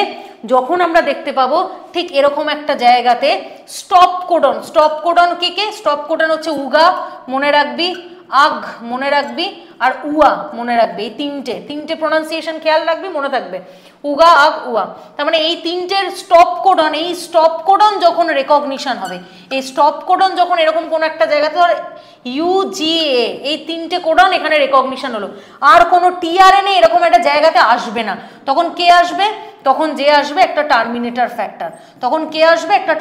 ফ্যাক্টর, এবং জাস্ট নর্মালি টার্মিনেশনটা মানে প্রোটিন সিনথেসিসটা ওখানেই স্টপ হয়ে যাবে, এবং এই যে লম্বা যে চেনটা যেটা প্রোটিনের তৈরি হলো, এই প্রোটিনের যে চেনটা সেটা খুলে বেরিয়ে চলে আসবে বাইরে, এইটাই হচ্ছে ট্রান্সলেশন। আর কিচ্ছু আছে ট্রান্সলেশনে? কিচ্ছু নেই, পুরো জিনিসটা পড়িয়ে দিলাম, কিন্তু আমি পড়িয়ে দিলাম। টার্মিনেটর ফ্যাক্টর এসে বাইন্ড করলো, কারণ এখানে আর কোনো, এখানে এই তিনটে স্টপ কোডন রেকগনিশন হয়েছে, তার মানে এখানে আর কোনো টিআরএনএ এসে বাইন্ড করবে না, বন্ধ। তার মানে এবার যা হয়েছে, এবার পুরো প্রোটিনটাকে বাইরে বার করে নিয়ে আসো, এটা হচ্ছে ব্যাপার। তাহলে this is all about the translation. তারপরেরটাতে যাব হচ্ছে ল্যাক ওপেরন। ল্যাক ওপেরনে দুটো কন্ট্রোল হয়, খুব সহজভাবে মনে রাখ, আমি বোর্ডে পারলে একটা স্ক্রিনশট নিয়ে রাখিস, বোর্ডে পাশাপাশি লিখে দিয়েছি, দেখ ল্যাক ওপেরনে দুটো কন্ট্রোল হয়, একটা নেগেটিভ কন্ট্রোল, একটা পজিটিভ কন্ট্রোল। পজিটিভ কন্ট্রোল কখন হয় আর নেগেটিভ কন্ট্রোল কখন হয়? নেগেটিভ মানে বুঝতে পারছিস যে ল্যাক ওপেরন বন্ধ থাকবে, আর পজিটিভ কন্ট্রোল মানে কি ল্যাক ওপেরন অন থাকবে, ল্যাক ওপেরন অন থাকবে। এই তিনটে জিনিস খেয়াল রাখ। তাহলে নেগেটিভ কন্ট্রোলের মধ্যে আমরা কি দেখি? This is the lac operon cascade, মানে একটা ল্যাক ওপেরনের মধ্যে আমরা কি দেখি? একটা ইন্ডিউসার জিন দেখি, যেটাকে আমরা কি বলি? এটাকে আমরা ইন্ডিউসার জিন বলি, যেটা ইজ ইন্ডিকেট দ্য আই সবসময় একটা রিপ্রেসার তৈরি করে, এবং এই রিপ্রেসারটা বাইন্ড করে অলওয়েজ এই অপারেটর রিজিয়নে গিয়ে। নেগেটিভ কন্ট্রোল কখন হয়? যখন একটা ইকোলাই ব্যাকটেরিয়ার মধ্যে গ্লুকোজের পরিমাণ রয়েছে, ওর পেট ভর্তি রয়েছে, ওর যা গ্লুকোজ দরকার সেটা রয়েছে, এবং ও যে মিডিয়ার মধ্যে রয়েছে সেই মিডিয়ার মধ্যে ল্যাকটোজ রয়েছে। এইবার দেখ, একটা ইকোলাই ব্যাকটেরিয়া কখনোই খাবে না যদি ওর পেট ভর্তি থাকে, তার মানে ও কখনোই ওপেরনকে আর চালাবে না, ওপেরনটাকে বন্ধ রাখবে। তাহলে গ্লুকোজ যখন বেশি রয়েছে, শরীরের ভেতরে যখন গ্লুকোজ বেশি রয়েছে এবং বাইরে ল্যাকটোজ রয়েছে, ও আর ল্যাকটোজের দিকে তাকাবেই না, ওপেরনকে বন্ধ করে রেখে দেবে। কি করে বন্ধ করবে? এই আই থেকে একটা রিপ্রেসার তৈরি করবে, সেটাকে বাইন্ড করে যাবে অপারেটর সাইডে। আরএনএ পলিমারেজ এসে প্রোমোটার রিজিয়নে বাইন্ড করলো, আরএনএ পলিমারেজ এই রিপ্রেসারটার জন্য সামনের দিকে এগোতে পারবে না। যদি সামনের দিকে এগোতে না পারে, তাহলে এই তিনটে স্ট্রাকচারাল জিন, যেটা হচ্ছে জেড, ওয়াই আর এ, এই তিনটে স্ট্রাকচারাল জিন তারা কোনোদিনই আর ট্রান্সক্রিপশন তাদের হবে না এবং ওপেরনটা বন্ধ থাকবে। এইবার যখন ধর ইকোলাই ব্যাকটেরিয়াটার ভেতরে গ্লুকোজের পরিমাণ কমে গেছে, তখন তাকে বাইরে থেকে কি করতে হবে? ল্যাকটোজকে নিতে হবে, কারণ ডাইরেক্টলি গ্লুকোজকেও অ্যাভেল করতে পারে না, ও শরীরের ভেতরে ও ডাইরেক্টলি গ্লুকোজকে নিতে পারে না, ওকে বাইরে থেকে ল্যাকটোজকে নিতে হবে। তাহলে বাইরে ল্যাকটোজের পরিমাণ বেশি আছে এবং ওর বডির ভেতরে গ্লুকোজের পরিমাণ কমে গেছে, তাহলে এই ল্যাকটোজটা ও বাইরে থেকে ভেতরে নেবে এবং ও গ্লুকোজ এবং গ্যালাক্টোজ তৈরি করবে। কিন্তু তার জন্য তো ল্যাকটোজকে নিতে হবে ভেতরে, তার জন্য এই ওপেরনটাকে চালাতে হবে, এবং এই ওপেরনটাকে চালানোর জন্য প্রথমে যেটা করতে হবে, এই রিপ্রেসার যে এখানে বসেছিল অপারেটর রিজিয়ন, এই রিপ্রেসারটাকে আগে এখান থেকে বার করতে হবে। এই রিপ্রেসারটাকে বার করার জন্য কি, এই যে ল্যাকটোজের এফেক্টে কি হয়? ল্যাকটোজ সবসময় একটা অ্যালোল্যাকটোজ এফেক্ট দেয়। ল্যাকটোজের কাজ কি?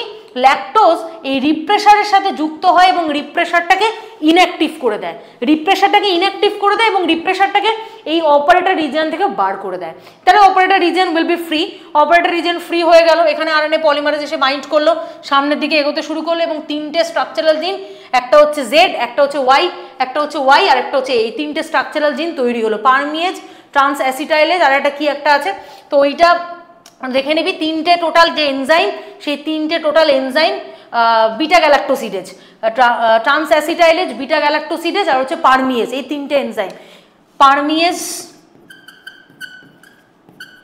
বিটা গ্যালাক্টোসিডেজ আর ট্রান্স অ্যাসিটাইলেজ, এই তিনটে এনজাইম তৈরি করলো এবং তার জন্য ওপেরনটা অ্যাকচুয়ালি অন হয়ে গেল। এইটা হচ্ছে আমাদের পজিটিভ কন্ট্রোল। পজিটিভ মানে ওপেরন অন মানে ডিপ্রেশন নেই। আরেকটা কন্ডিশন কি? ল্যাকটোজের পরিমাণ ওর বডির ভেতরে কমে গেছে, তার জন্য ওপেরনটাকে চালাতে হবে।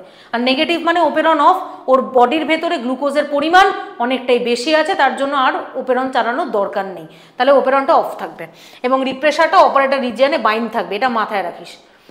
নেক্সট যেটা বলবো সেটা হচ্ছে এইচজিপি হচ্ছে হিউম্যান জিনোম প্রজেক্ট। এই হিউম্যান জিনোম প্রজেক্ট খুব সহজ একটা জিনিস, কয়েকটা ইম্পর্টেন্ট পয়েন্ট বলবো, এগুলোই মাথায় রাখবি।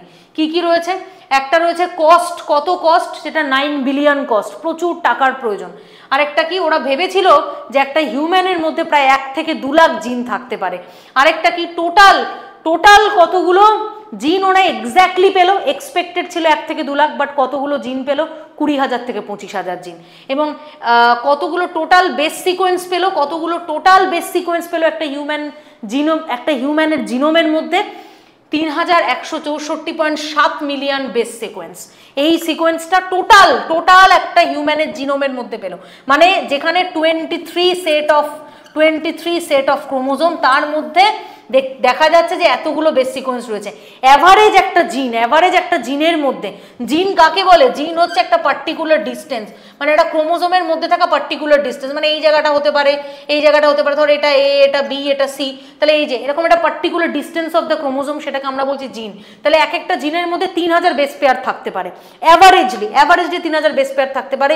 অলমোস্ট যে হিউম্যানের যে জিনোম করা হয়েছে তার মধ্যে 50% ফাংশন জানা গেছে, বাকি 50% জিনের ফাংশন এখনো জানা যায়নি। এবং সব থেকে দুঃখজনক বিষয় সেটা হচ্ছে হিউম্যানের টোটাল লেস দেন 2%, মানে 98% জল মেশানো জিন, বাকি লেস দেন 2% জিন যারা প্রোটিনকে এনকোড করে। মানে আমাদের যে বডি যেটা তৈরি হয়েছে সেটা পুরোটাই ওই 2% জিন দিয়ে তৈরি হয়েছে। 98% জিন আমাদের কিন্তু এই পুরো টোটাল বডির যে shape, structure, everything, that is the protein is the building block of our body. তাহলে প্রোটিন তৈরি করার জন্য যে জিন লেস দেন 2%, 98% জল মেশানো, ঠিক আছে, এটা নয়। তার মানে এইটা খুব ইম্পর্টেন্ট। আরেকটা কি, ক্রোমোজোম, এই 3টে পয়েন্ট খেয়াল রাখিস। ক্রোমোজোম 1 যেখানে দেখা যায় যে লার্জ জিন রয়েছে 2968টা, আর লোয়েস্ট ক্রোমোজোম যেটা ক্রোমোজোম ওয়াই ক্রোমোজোম তো এমনি সাইজে ছোট হয়, তাহলে তার মধ্যে কতগুলো জিন রয়েছে? তার মধ্যে 231টা জিন রয়েছে। এবার 1.4 মিলিয়ন অফ দ্য লোকাস, যেটা একটা সিঙ্গেল জিনের ক্ষেত্রে ডিফারেন্স হয়, মানে তোর ধর এমন একটা জায়গাতে, লোকাস মানে লোকেশন, তাহলে একটা জিন তোর ধর এমন একটা জায়গায় বসে আছে, সেটা অন্য আরেকজনের হয়তো অন্য কোনো ক্রোমোজোমে আছে, আবার আরেকজনের অন্য আরেকটা ক্রোমোজোমে আছে, তাহলে একটা সিঙ্গেল জিনের ভ্যারিয়েশনে এতগুলো লোকাস এক্সিস্ট করে। তার জন্যই আমরা এত ভ্যারিয়েশন, আমাদের ভ্যারিয়েশনটা তৈরি হচ্ছে কোথায়? আর লোকাসের উপর বেস করে জিনের কিন্তু এক্সপ্রেশনও পাল্টে যায়, এটা মাথায় রাখিস। লোকাসের উপর বেস করে জিনের কিন্তু এক্সপ্রেশন পাল্টে যায়, এটা খুব ইম্পর্টেন্ট একটা জিনিস। তো এইটা আমরা পেলাম। এবং HGP-তে যেটা আমরা দেখেছি, এটা একদম ডাইরেক্ট প্রশ্ন হয়, এক্সপ্রেশন সিকোয়েন্স ট্যাগস, যেটা HGP-তে যে মেথোডোলজিটা আমরা দেখতে পাই, যেটা দিয়ে এক্স্যাক্টলি আমরা মানে হিউম্যানের জিনোমটাকে আমরা দেখি। আমরা হিউম্যানের জিনোম কোন মেথোডোলজিতে করি? একটা এক্সপ্রেশন সিকোয়েন্স ট্যাগ, যেখানে অ্যাকচুয়ালি নন কোডিং সমস্ত কিছুকে আমরা জানতে পারি যে একটা হিউম্যানের জিনোমের মধ্যে। আমি ডিটেলে যাচ্ছি না, শুধু এইটুকু মাথায় রাখ যে এক্সপ্রেশন সিকোয়েন্স ট্যাগ এই মেথডটা দিয়ে একটা ডিএনএর মধ্যে জল মেশানো আর ইম্পর্টেন্ট জিন, মানে এক্সন সিকোয়েন্স বা কোডিং আর নন কোডিং বা ইন্ট্রন সিকোয়েন্স, এই সমস্ত সিকোয়েন্সকে আমরা জানতে পারি। আর একটা সিকোয়েন্স অ্যানোটেশন, যেটাতে অনলি আমরা আমাদের জিনোমের মধ্যে রিপিটেটিভ সিকোয়েন্স নামক একটা জিনিস রয়েছে, সেই জিনিসটা সম্পর্কে আমরা জানতে পারি।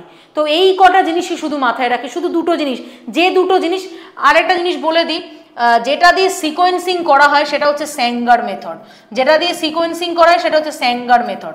যদিও এটা দরকার ছিল না, বাট এটা আমি বলে দিলাম, কোনো একটা প্রশ্নে আমি দেখেছিলাম, তো সেই কারণে আমি বলে দিলাম যে সিকোয়েন্সটা এক্স্যাক্টলি করা হয় মানে এর পর টি, জি, জি, এ, টি, মানে এই যে this is the sequence of the blue print of ডিএনএর যে এই যে সিকোয়েন্স, এই সিকোয়েন্সটা এক্স্যাক্টলি স্যাঙ্গার মেথড দিয়ে করা হয়। এবং এই দুটো মেথোডোলজি অ্যাপ্লাই করে আমরা একটা রিপিটেটিভ সিকোয়েন্স সম্পর্কে জানতে পারি, যে আমাদের জিনের ভেতরে কতগুলো রিপিটেশন আছে, সেটা অ্যাকচুয়ালি ক্রিমিনাল কেসের জন্য কাজে লাগে।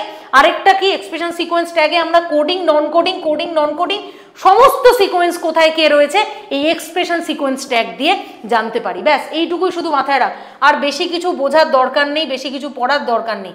আরেকটা জিনিস বলবো, সেটা হচ্ছে ডিএনএ ফিঙ্গারপ্রিন্টের মধ্যে কি রয়েছে। ডিএনএ ফিঙ্গারপ্রিন্ট খুব সহজ একটা জিনিস, কি আসে পরীক্ষায়, নট ইন ডিটেল আমি ক্লাসে, এটা it will take the different lecture actually, মানে এটার জন্য পুরো একটা আলাদা লেকচার দরকার, সেটা এখানে হবে না। এবং সব থেকে ইম্পর্টেন্ট যে জিনিসটা, যেটা আমি বলে দিচ্ছি, যেটা তোদের মাথায় থাকবে, সেটা কি, ডিএনএ ফিঙ্গারপ্রিন্ট মানে কি, আমরা একটা ক্রাইম কেস সলভ করতে ডিএনএ ফিঙ্গারপ্রিন্ট আমরা ব্যবহার করি। তার জন্য কি করতে হবে আমাদের? তার জন্য এই পরপর স্টেপসগুলো করতে হবে। প্রথমত স্যাম্পেলটা কালেকশন করতে হবে, যে জায়গাটা মার্ডার হয়েছে সেই জায়গায় স্যাম্পেলটাকে তোকে তুলে আনতে হবে। তারপরে তোকে কি করতে হবে, সেই স্যাম্পেলটাকে তোকে অ্যাম্পলিফাই করে নিতে হবে বাই পিসিআর টেকনিক্স দিয়ে তোকে অ্যাম্পলিফিকেশন করে নিতে হবে, পিসিআর টেকনিক দিয়ে তোকে অ্যাম্পলিফিকেশন করে নিতে হবে। নেক্সট আরএফএলপিটা কি, রেস্ট্রিকশন ফ্র্যাগমেন্ট লেন্থ পলিমরফিজম। এই জিনিসটা কি, একটা ডিএনএর মধ্যে কতগুলো রিপিটেশন সিকোয়েন্স আছে যেটা অ্যাকচুয়ালি ক্রাইম কেস সলভ করতে লাগে, সেই রিপিটেশন সিকোয়েন্সগুলোকে ধরে ধরে কাটতে হবে, সেটা রেস্ট্রিকশন, লেন্থ, ফ্র্যাগমেন্ট, পলিমরফিজম। এইবার কিভাবে কোথায় কাটলো তুই তো সেটা চোখে দেখতে পাচ্ছিস না, সেটাকে দেখার জন্য কি করতে হবে, জেল ইলেকট্রোফোরোসিস করতে হবে, যেখানে তুই জাস্ট দেখতে পাবি যে এরকম ছোট ছোট ছোট ছোট এরকম রেস্ট্রিকশনের ফ্র্যাগমেন্টের ডিএনএর এরকম ব্যান্ডিং তৈরি হয়েছে, যেটা কোথায় রয়েছে, যেটা এই জেল ইলেকট্রোফোরোসিসে রয়েছে, যেটা অ্যাকচুয়ালি সেপারেশন করে এই রেস্ট্রিকশন, ফ্র্যাগমেন্ট, লেন্থ, পলিমরফিজমকে। নেক্সট কি, ডিন্যাচুরেশন অফ দ্য ডাবল স্ট্যান্ডার্ড, কারণ এই রেস্ট্রিকশন ফ্র্যাগমেন্টটা সবসময় ডবল স্ট্যান্ডার্ড হয়, সেটাকে এবার সিঙ্গেল স্ট্যান্ডে তোকে ট্রান্সফার করে নিতে হবে, তার জন্য তোকে ডিন্যাচুরেশন করতে হবে। তারপরে কি, তোকে বাইরে থেকে তোকে একটা প্রোব নামক একটা জিনিস, যেটা একটা কমপ্লিমেন্টারি ডিএনএ, সেটা তোকে বানিয়ে নিতে হবে, যেটা বাইরে থেকে তোকে বানাতে হবে, তোকে মার্কেট থেকে এটা বানিয়ে নিতে হবে। মার্কেট মানে আমাদের এই মানে ওই গ্লসারির মার্কেট নয়, ঠিক আছে, এটা জিনোম মার্কেট, সেখান থেকে তোকে প্রোব বানাতে হবে। ওকে, সেই প্রোবটা তুই বানিয়ে নিলি, তারপর তোকে এটা সাউথার্ন ব্লটিং করতে হবে। সাউথার্ন ব্লটিং কি, যেখানে ক্রিমিনালের ডিএনএ থেকে তুই প্রোব আগে থেকে তুই বানিয়ে রেখে দিয়েছিস, এবং যে তোর সাসপেক্ট তার সাথে এক্স্যাক্টলি যদি কমপ্লিমেন্টারি হয়, তাহলে সেই প্রোব গিয়ে সেই সাসপেক্টের ডিএনএর সাথে বাইন্ড করে যাবে। ঠিক, তাহলে এইটা হচ্ছে অ্যাকচুয়ালি সাউথার্ন ব্লটিং বা হাইব্রিডাইজেশন উইথ প্রোব। তার মানে প্রোব হচ্ছে এমন একটা জিনিস যেটা ক্রিমিনাল, যেখানে অ্যাকচুয়ালি ক্রাইম সিনস, সেই ক্রাইম সিনসের মধ্যে থেকে আনা কিছু সিকোয়েন্স এবং তার কমপ্লিমেন্টারি করা হয়েছে, তার কমপ্লিমেন্টারি সিকোয়েন্স করা হয়েছে, এবং যে সিকোয়েন্সটা এক্স্যাক্টলি একটা সাসপেক্টেড যে সাসপেক্টেড ডিএনএর সাথে ম্যাচ করে যাবে, তার মানে তুই বুঝে গেলি সেই সাসপেক্টই খুনি বা সেই সাসপেক্টটাই ক্রাইম করেছে। তারপর এই জিনিসটা যেটা ঘটছে চোখের সামনে, সেটা আমরা দেখতে পাচ্ছি না, এবার সেটাকে দেখার জন্য আমাদের একটা ইউভি এক্সপোজার দিতে হবে।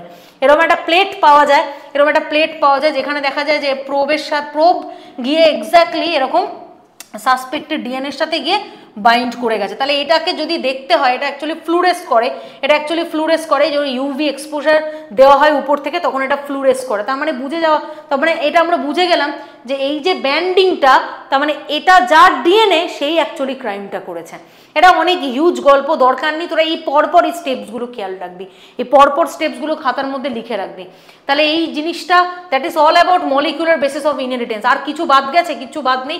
জেনেটিক কোডটা আমরা কোশ্চেন সলভ করাতে করাতে পড়িয়ে দেবো। কোশ্চেন দেখা যাক কি রয়েছে।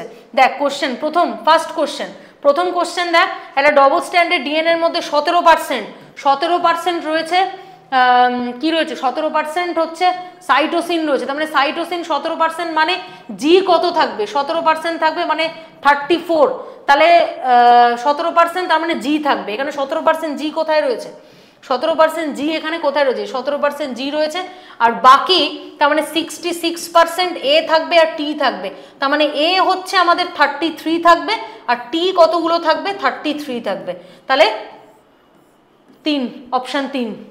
বোঝা গেল? খুব সহজ, কিন্তু জাস্ট চার্গফ রুলস।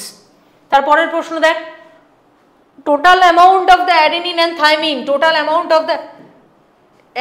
থাইমিন, সেটা 60%। তাহলে গুয়ানিন কত? অবভিয়াসলি গুয়ানিন আর সাইটোসিন কত হবে? 100 থেকে যদি 100 থেকে 60 বাদ দিয়ে দেওয়া যায়, তাহলে 40%। তাহলে অবভিয়াসলি কত থাকবে, এটা 40%। মানে আচ্ছা, এটা টোটাল করলে 40%, মানে গুয়ানিন হচ্ছে 20% আর সাইটোসিন হচ্ছে 20%। তার মানে অপশান হচ্ছে 20%, 40% না কিন্তু 40%। টোটাল করলে 40%, বাট সিঙ্গেল ভাবে 20-20, কারণ এইটা হচ্ছে 30, এটা হচ্ছে 30 আর এটা হচ্ছে 30। তাহলে বাকি দুটো হচ্ছে 40, দুটো মেলালে, তাহলে সিঙ্গেল ভাবলে 20 আর 20। তাহলে অপশান 2। এর পরেরটাতে কি বলেছে, এখানে 4টে, যে সিকোয়েন্সটাতে অনলি, কথাটা মাথায় রাখ, এখানে কি বলেছে কোশ্চেনের মধ্যে অনলি, একদম কিন্তু অন্যভাবে দেখলে হবে না, অনলি 4টেই পাইরিমিডিন থাকবে, পাইরিমিডিন মানে কি, পিউরিন মানে কি, অ্যাডেনিন আর গুয়ানিন, আর পাইরিমিডিন মানে হচ্ছে সাইটোসিন আর থাইমিন। আর থাইমিনের জায়গাতে অ্যাকচুয়ালি ইউরাসিল থাকে, সেটা একটা আলাদা বিষয়। পাইরিমিডিন এটা আরএনএর জন্য থাকে, এটা ডিএনএর জন্য থাকে। তাহলে এইটা আমাদের এবার দেখতে হবে। তাহলে এখানে যদি আমি দেখি, দেখ ভালো করে কতগুলো পাইরিমিডিন রয়েছে। যদি আমি পাইরিমিডিনের কথা ভাবি, তাহলে এখানে রয়েছে হচ্ছে পাইরিমিডিন একটা, সাইটোসিন আর থাইমিন। কতগুলো, আচ্ছা সরি, কতগুলো পাইরিমিডিন রয়েছে, কতগুলো, তার মানে পিউরিনের কথা যদি আমি ভাবি, পিউরিনের মধ্যে কি কি রয়েছে, তাহলে পিউরিন যদি বার করতে পারি, পিউরিন কতগুলো রয়েছে, একটা রয়েছে, দুটো রয়েছে, তিনটে রয়েছে, চারটে রয়েছে, পাঁচটা রয়েছে, ছটা পিউরিন রয়েছে, ছটা পিউরিন রয়েছে। প্রথমেরটাতে ছটা পিউরিন রয়েছে, টোটাল 9টা, তার মানে 3টে আমার পাইরিমিডিন রয়েছে। কিন্তু প্রশ্নে কি বলেছে, অনলি পাইরিমিডিন 4টেই থাকতে হবে, এই সিকোয়েন্সের মধ্যে কোনটা। তারপরেরটাতে পিউরিন কতগুলো রয়েছে, একটা পিউরিন রয়েছে, দুটো পিউরিন, 3টে পিউরিন, তার মানে 3টে পিউরিন রয়েছে, তার মানে 7টা পাইরিমিডিন রয়েছে, তার মানে হলো না। তারপরেরটাতে একটা পিউরিন, দুটো পিউরিন, 3টে পিউরিন, 4টে পিউরিন, তার মানে চারটে টোটাল, না 4টে কি দেখলাম, 4টে 5টা, তার মানে টোটাল 5টা রয়েছে, টোটাল 5টা পিউরিন রয়েছে, টোটাল 5 পিউরিন রয়েছে, তার মানে 9টা থেকে 5 বাদ দিলে কি থাকে, তার মানে 3টে পাইরিমিডিন রয়েছে। আমরা আনসার পেয়ে গেছি। এইভাবে প্রশ্নটা যদি তুই সলভ করতে পারিস তাহলে তো খুব খুব তাড়াতাড়ি হবে, এবং এটা খুব ইম্পর্টেন্ট একটা প্রশ্ন, এটা ভেরি এটা দেখার কোনো দরকার নেই, এটা কিছু, তাহলে এখানে আমি দেখেই দিচ্ছি, একটা, দুটো, 3টে, 4টে, 5টা, 6টা, এখানে 6টা পিউরিন রয়েছে, এখানে 6টা পিউরিন, না আরেকটা, 6টা, 1 2 3 4 5 6 7টা, তাহলে এখানে 7টা আর দুটো পাইরিমিডিন রয়েছে, তার মানে এটা হচ্ছে না। তাহলে অপশান কি, অপশান হচ্ছে 3, অপশান হচ্ছে 3, কারণ এখানে বলেছে না, ভুল বললাম তো, কিছু একটা ভুল হয়েছে, দাঁড়া 1 মিনিট, ভালো করে এটা একবার দেখে নিই, চেক করে নিই, দাঁড়া।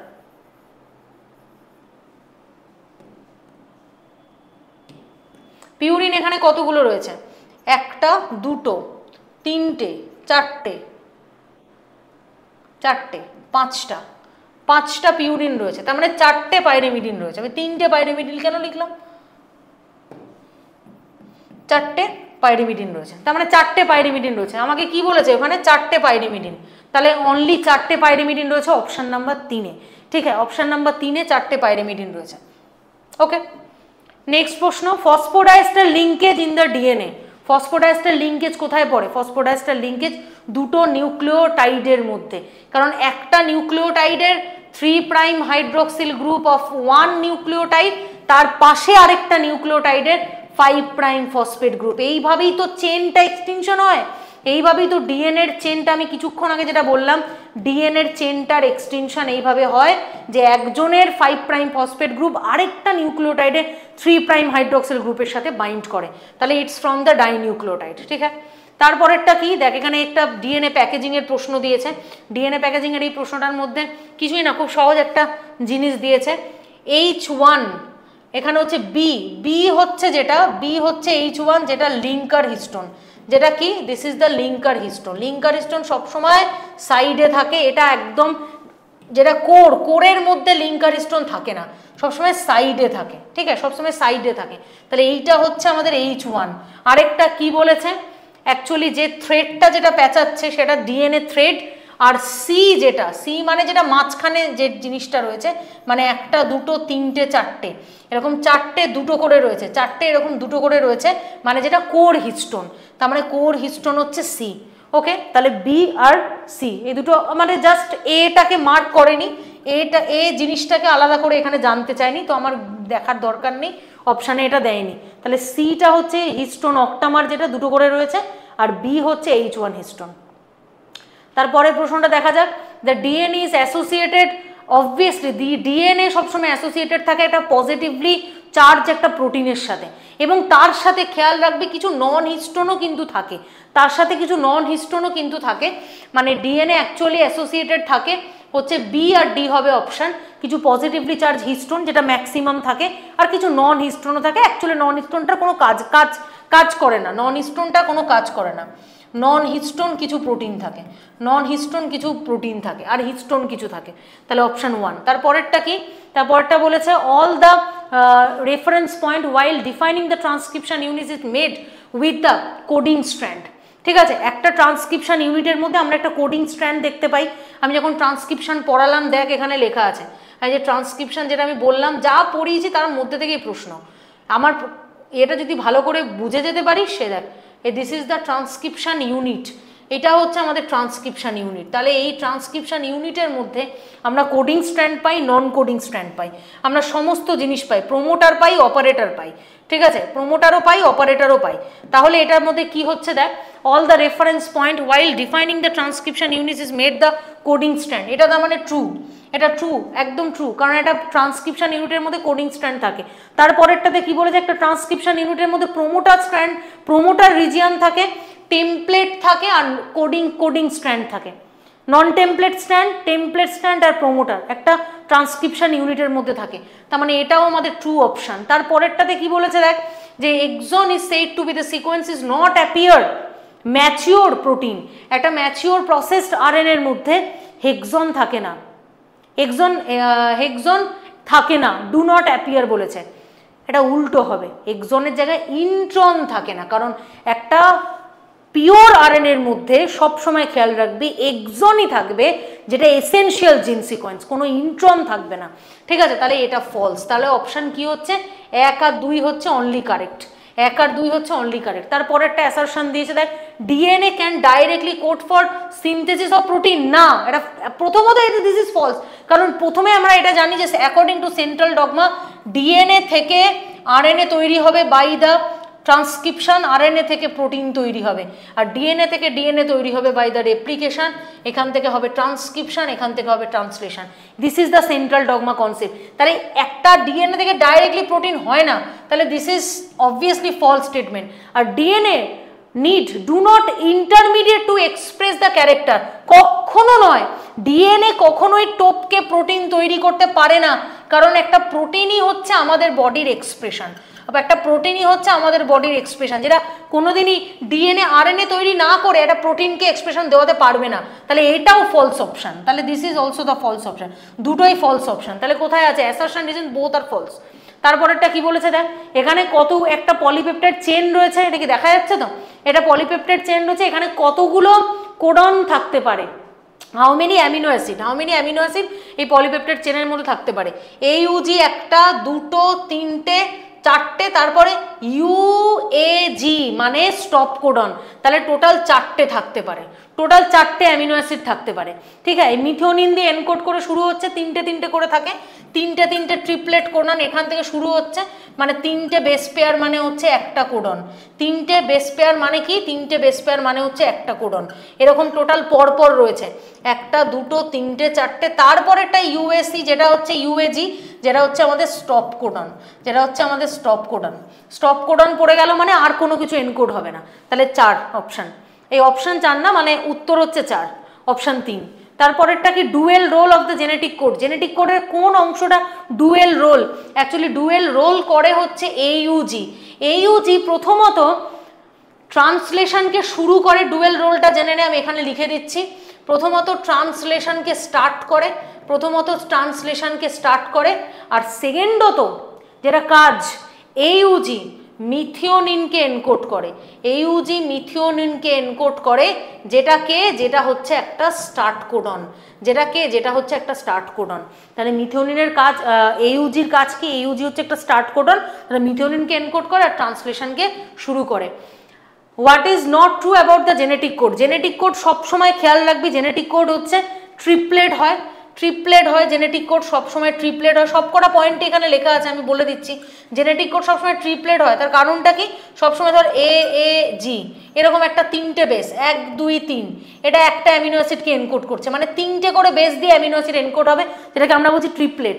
জেনেটিক কোড সবসময় ডিজেনারেটিং হয়, জেনেটিক কোড এখানেই তোদেরকে বলে দিচ্ছে, দেখ জেনেটিক কোড ইউনিভার্সাল হয়, ইউনিভার্সাল মানে কি, ইউনিভার্সাল মানে হচ্ছে সবার জেনেটিক কোড, মানে এইউজি মিথিওনিনকে এনকোড করছে, মানে তোর ক্ষেত্রেও মিথিওনিনকে এনকোড করছে, আমার ক্ষেত্রেও এনকোড করছে, পৃথিবীতে যত অর্গানিজম আছে সবার ক্ষেত্রে সেই মিথিওনিনকে এনকোড করছে। তার মানে this is same for all, genetic code সবার ক্ষেত্রে সমান। ডিজেনারেটিং মানে কি, ডিজেনারেটিং জেনেটিক কোড মানে কি, মোর দ্যান ওয়ান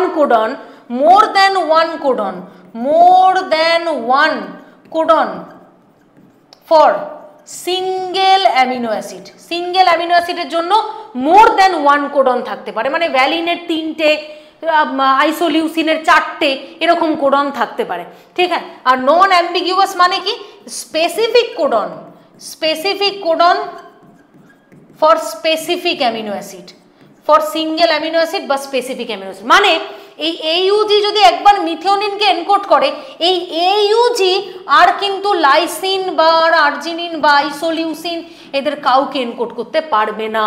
তাহলে একটা স্পেসিফিক কোডন একটা স্পেসিফিক অ্যামিনো অ্যাসিডকে এনকোড করে, যেটা অ্যাম্বিগুয়াস। মানে এই তিনটে ঠিক কথা। তারপরেরটাতে কি বলেছে? নন কন্টিজিয়াস ফ্যাশন। নন কন্টিজিয়াস ফ্যাশন মানে একটা জেনেটিক কোড সবসময় জানবি কোনো দাড়ি কমা ফ্লু স্টপ কিচ্ছু থাকে না। দিস ইজ দ্য কন্টিনিউয়াস ম্যানারে চলে। তার মানে এটা নন বলেছে, তাহলে এটা ভুল অপশান। তাহলে এটাই হচ্ছে নট ট্রু, তাহলে এটাই হচ্ছে অপশান। তাহলে এটা কন্টিনিউয়াস হতো বা কন্টিনিউয়াস হতো। তারপরেরটা কি? দেখ HGP থেকে কীরকম প্রশ্ন হয়। HGP থেকে কীরকম প্রশ্ন হয়? দ্য মেজর HGPর অ্যাপ্রোচ আইডেন্টিফাই দ্য জিনকে আইডেন্টিফাই করার জন্য আমরা কি মেথড ইউজ করি? জিনকে আইডেন্টিফাই করার জন্য আমরা এক্সপ্রেশন সিকোয়েন্স ট্যাগ, আমি কিছুক্ষণ আগেই বললাম, বা EST আমরা ইউজ করি। তারপরেরটা কি? HGPতে কোনটা ইউজ করা হয় না। আমি এটা তোদেরকে বলে দিচ্ছি। EST করার পরে যেটা করতে হয়, যে জিনগুলো তুই পেলি, সেই যে জিনগুলো সেগুলোকে মাল্টিপ্লিকেশন করতে হয়েছিল, সেগুলোকে মাল্টিপ্লাই করতে হয়েছিল বাই ভেক্টর দিয়ে। আমি ইন ডিটেলে যাইনি বলে তাই এটা যখন আমাদের ক্লাসে আমি পুরো ইন ডিটেল পড়িয়ে দিয়েছি, তো এখন যদিও দরকার নেই ফর কুইক রিভিশনের জন্য। তো একটা ভেক্টর যেটা হচ্ছে ব্যাক এবং ইয়েক, ব্যাকটেরিয়াল আর্টিফিশিয়াল ক্রোমোজোম আর ইস্ট আর্টিফিশিয়াল ক্রোমোজোম, এদের দুজনের মধ্যে DNA সিকোয়েন্স দিয়ে এটাকে মাল্টিপ্লাই করা হয়। তো এটা তার মানে ঠিক কথা, প্রোটিন সিকোয়েন্স করা হয় এবং DNA সিকোয়েন্স করা হয়। কিন্তু যেটা ফলো করা হয় না সেটা হচ্ছে কোনো প্ল্যান্ট বা অ্যানিমেলকে আমরা কিন্তু ইনভলভ করি না যে HGP করার জন্য। কোনো প্ল্যান্টকেও আমরা ইনভলভ করি না, কোনো অ্যানিমেলসকেও আমরা ইনভলভ করি না। তাহলে অপশান হচ্ছে 2। তারপরেরটা কি বলেছে? দেখ, the sequence of the whole set of genome is contain coding and non coding sequence. Coding এবং নন কোডিং সিকোয়েন্স কি দিয়ে করা? EST সিকোয়েন্স, যেটা কি সিকোয়েন্স অ্যানোটেশন। সিকোয়েন্স অ্যানোটেশনে আমরা যেটা দেখি যে কোডিং আর নন কোডিং দুটোকেই কিন্তু আমরা অ্যাকচুয়ালি পরপর জানতে পারি যে কিভাবে আছে, ঠিক আছে, যেটা এক্সপ্রেশন সিকোয়েন্স ট্যাগের পরে করা হয়। তারপরেরটা কি? Of the whole genome of the protein in the হিউম্যানের মধ্যে কত পার্সেন্ট জিনোম যেটা প্রোটিনকে এনকোড করে। দেখ আমি কয়েকটা ইম্পর্টেন্ট পয়েন্ট লিখেছিলাম, তার মধ্যে প্রশ্ন, ঠিক আছে, that is the less than 2% জিন যেটা প্রোটিনকে এনকোড করতে পারে। তাহলে এই হচ্ছে আমাদের প্রশ্ন। আর এখানে আর কিছু বলার নেই। তোদের যে কটা জিনিস আমি পড়িয়ে দিলাম, যে কটা জিনিস করিয়ে দিলাম, সমস্ত যা নোট আমি দিলাম তার মধ্যে থেকেই এভরিথিং জেনেটিক কোড কিছু মিস করিনি, সমস্ত কিছু আমি পড়িয়ে দিলাম। Molecular basis of inheritance is done. কি আমি বললাম? দেখ, রেপ্লিকেশন, ট্রান্সক্রিপশন, ট্রান্সলেশন, আমি কি পুরোটা কিন্তু আমি রিভাইজ করে দিলাম, উইথ কোশ্চেন সলভ করালাম। Replication, transcription, translation, lac operon, HGP, DNA fingerprint, genetic code, আর কিচ্ছু বাদ দিইনি। DNA স্ট্রাকচার, DNA প্যাকেজিং, সমস্ত কিছু আমি পড়িয়ে দিয়েছি। তো this is all about the molecular basis of inheritance. এখনও অবধি যারা আমাদের ক্র্যাশ কোর্সে এনরোল করিসনি তারা আমাদের বোর্ডে দেওয়া এই নাম্বারটা 9300054553, এই নাম্বারে তোরা জয়েন হয়ে যাস এবং তখন আরও প্রচুর কোশ্চেন করাবো। ক্র্যাশ কোর্সেও প্রচুর প্রশ্ন হবে, মাস্টার সেটস কমপ্লিট হবে এবং এগুলো অ্যাকচুয়ালি মাস্টার সেটের কিছু কিছু প্রশ্ন আর কি, এবং আরও প্রচুর প্রশ্ন করাবো, ক্র্যাশ কোর্সে পড়াবো, অফলাইনে করাবো এবং সিলেবাসটাকে আবার ধরে পুরোটা পড়াবো। এটা ওয়ান শট সিরিজ, যেটা ইউটিউবে তোরা অ্যাভেল করতে পারছিস। এবং যদি ডিটেল পড়তে চাস তাহলে আমাদের এখানে এই নাম্বারে যুক্ত হয়ে যাস, তোরা প্রতিটা ক্লাস ডিটেল অ্যাভেল করতে পারবি এবং প্রতিটা নোটও তোরা বাড়ি বসেই তোরা পেতে পারবি অ্যাজ আ PDF ফর্মে। তো এটাই আমার বলার, যে আর দেরি করে লাভ নেই, তোরা এই ক্র্যাশ কোর্সে জয়েন হয়ে যাস। খুব তাড়াতাড়ি ক্র্যাশ কোর্স শুরু হবে এবং গোটা 1 মাস ধরে পুরো টোটাল সিলেবাস আমরা কমপ্লিট করাবো। সো দ্যাটস ইট, আজকের মতো এই পর্যন্তই। Thank you.